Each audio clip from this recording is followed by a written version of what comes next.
Buenas, queridas y queridos, y bienvenidos a este canal de consejos para escritores.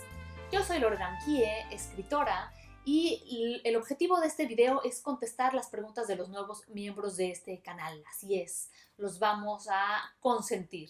¿Qué son las membresías? Son una manera de incentivar la creación de estos contenidos. Son pagos mensuales que se hacen desde 10 pesos mexicanos al mes y van creciendo, y conforme van creciendo tienen los miembros acceso a diferentes beneficios. Algunos de ustedes pueden leer mis cómics semana por semana, tener acceso a retos literarios en los que ya una comunidad se ha formado, se comentan unos a otros y están creciendo. Cada mes se ven las mejorías de los miembros de nivel cuento para arriba que comparten sus textos. Además de asegurarte de que contesté tus preguntas, porque siempre filtro las preguntas para contestar antes que nada las de los miembros que me apoyan y que me motivan a seguir trabajando para hacer todos estos videos gratuitos para todos ustedes. Habiendo dicho esto, invité a los nuevos miembros a que me hicieran preguntas, y muchas de estas preguntas pueden ser ejemplificadas en textos, por lo que este video va a estar dividido en dos. Primero voy a contestar las preguntas que no tienen texto y luego las que sí, pero quédense hasta el final porque hay algunos ejemplos de preguntas que ustedes me han hecho muy seguido, y además está muy divertido ver párrafos creados originalmente solo con el objetivo de contestar a sus preguntas. Dice Fiction Series: ¿es loable que en una secuela cambie completamente el tono, de ser bastante grave y oscuro a tener una perspectiva más sosegada de los hechos, y hasta la perspectiva de la narración? El primer libro en primera persona y la secuela para su tono demandaría una tercera persona, si aquello se siente natural con el desarrollo de los personajes como evolución desde la primera historia. En este caso, el primer libro está ya autopublicado, y mi duda es sobre si hay algo de malo en dejar que tanto en lo tonal como en la narrativa sean tan diferentes las historias. Bueno, a ver, yo creo que es totalmente válido cambiar de narrador en la secuela de un libro. Yo lo he hecho, aunque todos mis narradores siempre han sido en primera persona, pero he tenido varios narradores en una misma serie. Creo que la pregunta, o lo que te tienes que preguntar, es si este sosiego del que hablas es por parte de los personajes o por parte tuya. Me explico. Si el tono ha cambiado porque tú como autor has evolucionado, o tú ya ves con una distinta perspectiva los hechos de la novela, entonces eso es artificial. Ahí estás metiendo tú tu mano y no estás respetando el tono de la historia. Si por lo contrario la situación ha cambiado, los hechos dentro de la historia han cambiado, o los personajes han crecido y por eso la perspectiva cambia, entonces sí es válido. Tú recuerda que tienes que respetar la historia, entonces nos debemos a la historia. ¿Qué es lo que la historia necesita de ti? Si necesita que tú te quedes en ese tono sombrío, pues vas a tener que hacer eso. Trata de determinar si el que ha evolucionado o el que está viendo las cosas de otra manera eres tú, o si realmente es la historia la que te lo está pidiendo. Creo que ese es el trabajo mental que tienes que hacer. Me pregunta Victoria Villanueva: a la hora de hacer una presentación, ¿qué puntos te puedes preparar, qué cosas decir o cómo prepararla? Vamos a ver, hay dos tipos de presentación. Bueno, hay muchos tipos de presentación, pero generalmente hay dos. Uno en donde tú te paras y empiezas a presentarte a ti misma, cosa que yo hice mucho al principio porque no tenía todos estos amigos escritores conocidos para pedirles que me presentaran, o que alguien te presente.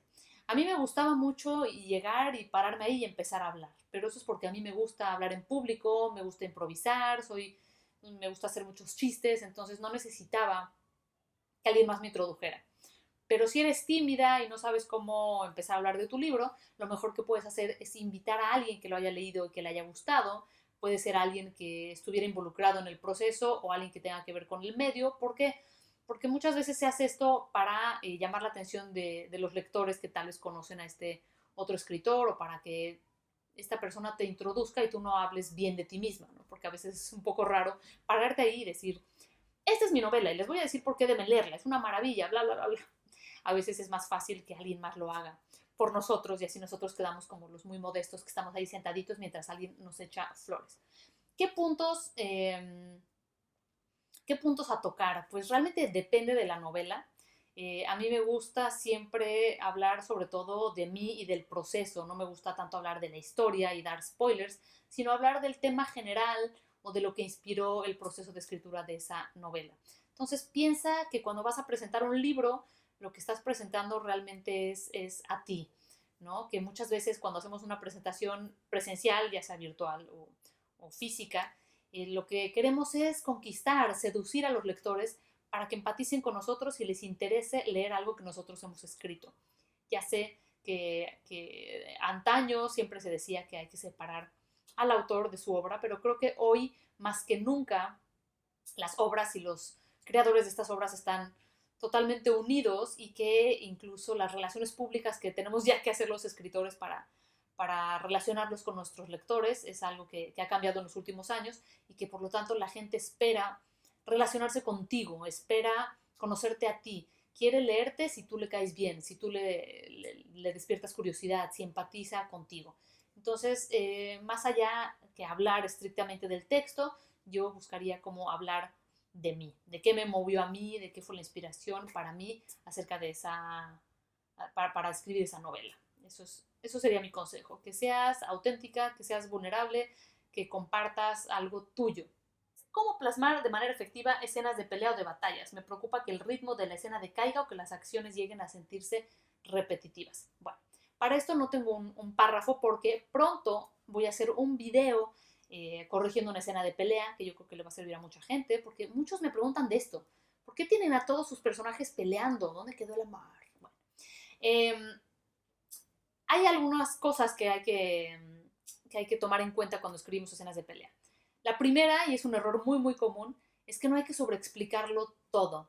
Nosotros estamos viendo la escena en nuestra cabeza y queremos que el lector no se pierda de nada, pero recordemos que en una escena de pelea hay tantas cosas sucediendo y tantas acciones sucediendo que si nosotros sobreexplicamos todo y decimos, sacó la daga de su bota derecha y luego se la cambió de mano para tratar de embestir, ahí ya perdimos tiempo valioso. Las acciones en una escena de pelea tienen que sucederse de una manera muy rápida y muy fluida.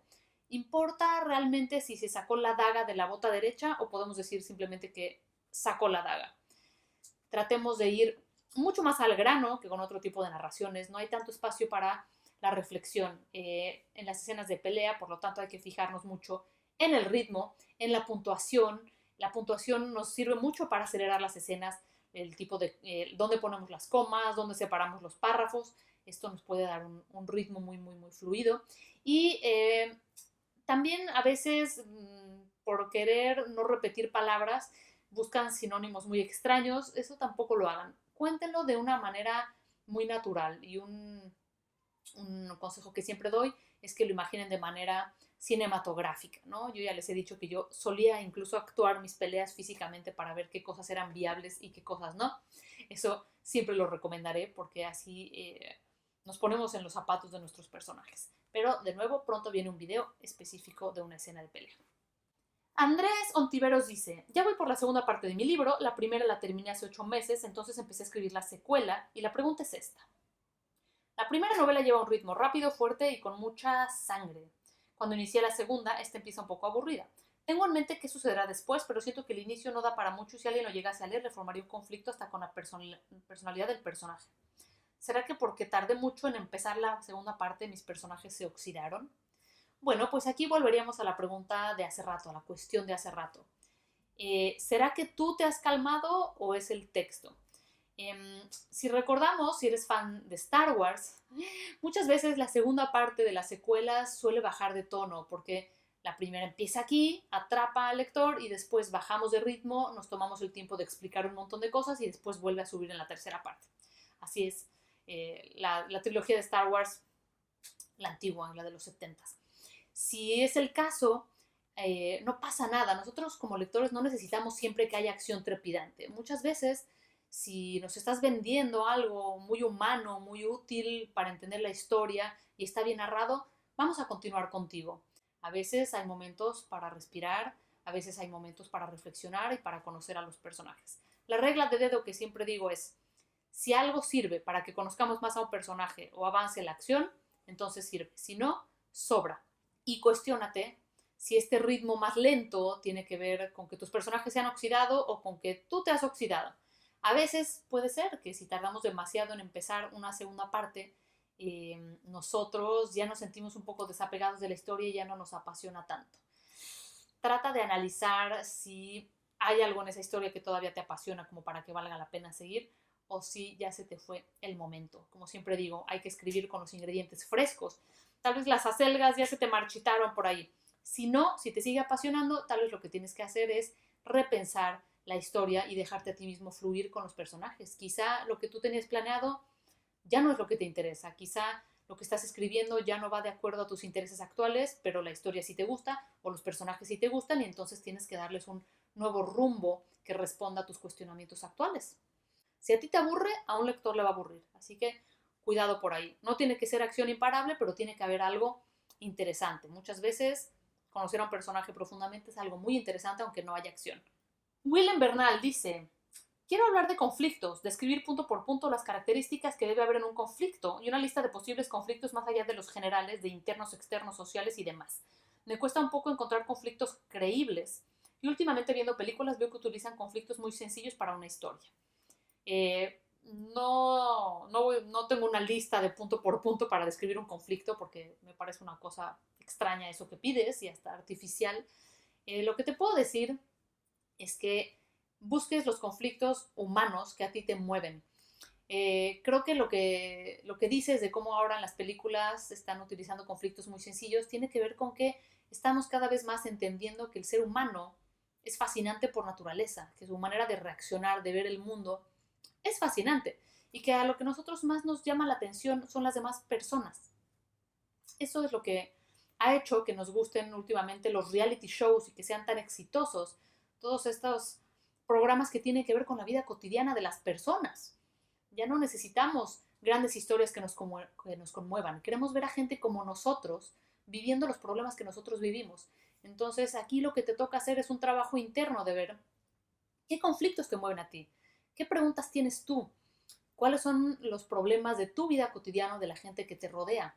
Esos conflictos, cuando están presentados muy humanamente, de una manera muy tridimensional, analizados, bien pensados, pueden llegar a movernos muy profundamente porque son la realidad, ¿no? Nosotros podemos pensar en grandes historias de traiciones, de la corona y del papa, por decir un ejemplo estúpido, pero no todos tenemos vidas así de gigantescas. Y las historias fascinantes lo son porque presentamos personajes que son creíbles. Entonces piensa en esto. Los conflictos no tienen que ser súper complicados para que nos conmuevan o para que nos hagan sentir cosas. Tienen que ser reales. Entonces inspírate en la realidad. Pregunta Paulo Velázquez que si yo creo que hay un futuro para el género fantástico en México y en Latinoamérica.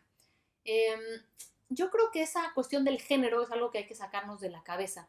No creo que nadie pueda determinar que a un género tan grande como el fantástico le va a ir bien o le va a ir mal. El género fantástico es una cosa gigantesca que incluye historias familiares dentro de un entorno fantástico, que incluye historias de amor dentro de un entorno fantástico, distopias dentro de un entorno fantástico, entonces es una cosa gigante. A los lectores les da un poco más igual el entorno en el que suceden las cosas, como que quieren involucrarse y enamorarse de personajes bien construidos. Si a ti te gusta escribir fantasía, escribe fantasía, crea un mundo fascinante, pero no te olvides de que tus personajes sean tridimensionales. Así que yo creo que tiene tanto futuro como cualquier otro género. ¿Y por qué pongo entre comillas la palabra género? Porque si yo leo, por ejemplo, los Juegos del Hambre, pues me dirían que el género es una distopia postapocalíptica, ¿no? Pero para mí es una historia tal vez de superación personal o de amistad o de la familia, no sé, ¿no? Realmente cada quien puede decidir en qué género encasilla una historia. Entonces no se limiten pensando en el género al que pertenece su historia. Escribe lo que tú quieras escribir. Rosel Martínez Vega, ella hace una pregunta muy interesante. Dice que tiene una historia en su cabeza, pero solo puede imaginarla con soundtracks y que cómo puede plasmarla por escrito. Esto es interesante porque yo creo que la música puede estar ligada a la literatura de una manera muy, muy íntima y que si ella se imagina la historia por medio de canciones o por medio de una lista de canciones, si es que entendí bien, por ahí algunas personas ya le dieron algunos consejos de qué hacer con ello, pero yo lo que haría sería poner la lista de canciones y escucharla tratando de detectar qué emociones son las que me está despertando cada canción, ¿no? Porque las canciones conectan con un lado muy profundo de su emotividad y por eso ella siente que tiene toda la historia y no logra ponerla en palabras porque las emociones nos es muy difícil aterrizarlas. Entonces tratar de escuchar cada una de estas canciones y escribir un par de líneas de qué es lo que te mueve adentro con cada una de esas canciones. Pueden ser un par de líneas o pueden ser un montón de palabras. Por ejemplo, escuchar una canción y decir, nostalgia, sentir que el mundo se va a acabar, amor verdadero, traición, lluvia, morado, ruido, mi hogar, no sé, todas las asociaciones libres que te vengan a la mente para que después veas cómo va, cómo van esas emociones unidas una a otra para crear una línea narrativa. Además, ahí abajo ya te dejaron algunos consejos de que hagas una escaleta. Además de hacer la escaleta, que es, digamos, la enumeración de las escenas que vas a escribir, puedes irle poniendo a cada una etiqueta de la emoción o la atmósfera que te hace sentir cada canción para ver cómo desarrollas esa historia. Por lo demás, decir, tengo una historia en la cabeza y no sé cómo plasmarla en palabras, pues esa es la cuestión de todos los escritores. La única manera es empezar. Walter Flax pregunta, en una narrativa que es contada desde la perspectiva de un narrador inmaterial que está pegado al protagonista, ¿cómo se podrían hacer grandes revelaciones sin que tenga que encontrarse un diario de audio o notas que expliquen todo o un Pepito Pérez que venga a dar un monólogo y explique todo? Yo con esto me imaginé a estos villanos que explican todo su plan malvado a los buenos antes de matarlos, siempre dando tiempo entonces a que llegue la policía o Batman. Y me imagino que te refieres a uno de estos monólogos en los que alguien viene a explicar y que se siente muy artificial porque queda claro que nos lo están explicando a nosotros los lectores, ¿no? Y que no era necesario en el texto. Entonces te tengo una sugerencia. No sé si te ha pasado que ves una serie de televisión o una película y tienes una pareja, ¿no? Y por poner un ejemplo, una pareja está llorando y entran a una clínica para interrupción del embarazo. Y ahí acaba la escena. Y tú te quedas con la idea de que pues, entraron a una clínica de interrupción del embarazo y en eso se abre una nueva escena y aparecen 5 años más tarde. Y 5 años más tarde los ves en el parque con una niña. Entonces ahí llegó la gran revelación, que era, esa noche, ese día que fueron a la clínica, no interrumpieron el embarazo y tuvieron a la niña. Y ahí vino la gran revelación. ¿Qué quiero decir con esto? ¿No quieres que haya una explicación artificial insertada ahí? Pues simplemente continúa tu historia en un nuevo capítulo, dando por hecho la nueva información que ya ha salido y permitiendo que el lector la descubra, ¿no? De repente empieza un nuevo capítulo y tú ya dices, mi madre me miró a los ojos y entonces el lector dice, ¿cómo? ¿No estaba muerta la madre? Me acaban de anunciar que no estaba muerta y que sí volvió. Ahí está la revelación.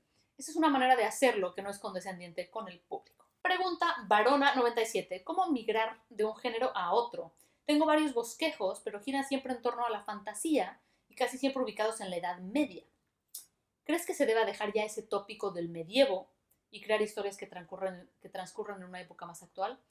No creo que haya que hacer generalizaciones de este tipo. Creo que si te gusta la Edad Media, adelante. Recordemos que la Edad Media son 10 siglos, son muchísimos años. Hay muchísimos matices de la Edad Media, hay muchísimos matices dependiendo los sitios en los que escribes o sitúas tu historia. No tienes que dejar la Edad Media si no quieres dejar la Edad Media. Y vamos a quitarnos esta preocupación de los tópicos y de la originalidad. Esta frase de no hay nada nuevo bajo el sol es real. Ni hay nada nuevo bajo el sol, ni el sol es nuevo, es el mismo sol del medievo. Así que no te angusties tratando de buscar la originalidad. La originalidad no está en la Edad Media o en el lugar donde sitúes las cosas, sino en la manera en que tú hilas la historia y en tu punto de vista particular. Entonces, si te gusta la Edad Media, adelante. Y por último, Javiera Yáñez pregunta, ¿puedo insertar ilustraciones o fotografías propias en el texto para complementar la lectura o el material gráfico tiene que pasar por algún proceso de derechos de autor? Bueno, si estamos hablando de una autopublicación, tú puedes hacer lo que te dé absolutamente la gana. Obviamente, solo si las ilustraciones y el contenido son tuyos. Si tú quieres usar una imagen que encontraste en internet, tienes que averiguar si tiene derechos de autor, y si tiene derechos de autor, tienes que pedir permiso o pagar los derechos de autor o comprar imágenes en bancos de imágenes como Getty Images o iStock o, bueno, montones de bibliotecas que existen online para comprar imágenes de buena calidad. ¿Puedes insertarlos en tu libro para publicarlo en Amazon como te dé la gana? Por supuesto que sí. ¿Complementan la lectura o estorban? Pues ya depende de las imágenes y son opiniones muy particulares. En cuanto a los derechos de autor, tú puedes registrar la obra con todo e ilustraciones en derechos de autor, porque lo que se registra son obras, es arte. Entonces, claro que tú puedes registrar la obra ilustrada en derechos de autor si quieres, ¿no? Por otro lado, tú puedes, si vas a publicar de manera tradicional con una editorial, sugerirles que quieres complementar el libro con esas ilustraciones, pero ellos te podrán decir que sí o que no. Entonces aquí dependes más ya del estilo de la editorial, del tipo de colección. Muchas veces cuando tienen un tipo de colección utilizan el mismo formato y entonces eso no va a ser posible. Pero si tú lo haces por tu lado y las imágenes son tuyas y tú tienes el derecho para usarlas, claro que lo puedes hacer. En el siguiente video vamos a ejemplificar muchas de las preguntas que hicieron con pequeños párrafos y les prometo que va a estar muy, muy divertido y educativo.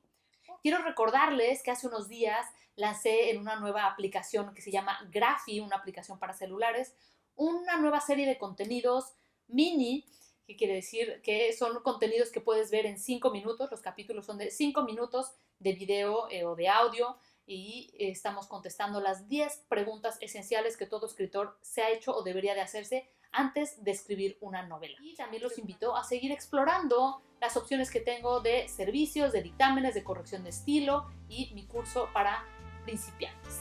Les agradezco mucho por haberme escuchado, que tengan un excelente resto de semana y nos vemos muy pronto.